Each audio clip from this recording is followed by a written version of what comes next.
Hello there. Today I will do a shootout of two old guitars, two washburns. I have here the T-Bird. It's a nice guitar. It's from the 80s. I think it's from 84 exactly.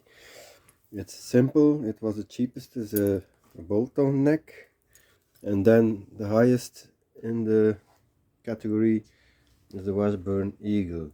This one is a flat top. Most of them are carved tops. It's also an 83,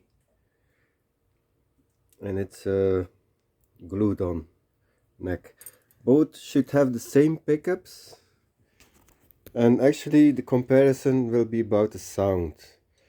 It are like DiMarzio's Super Distortion, but it are copies.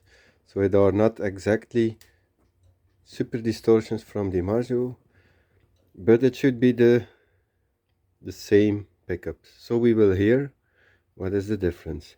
And for the sound, we will use this amplifier, a Vox Valvetronics.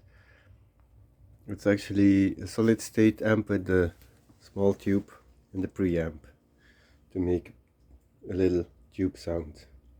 And here is Mowgli, my cat.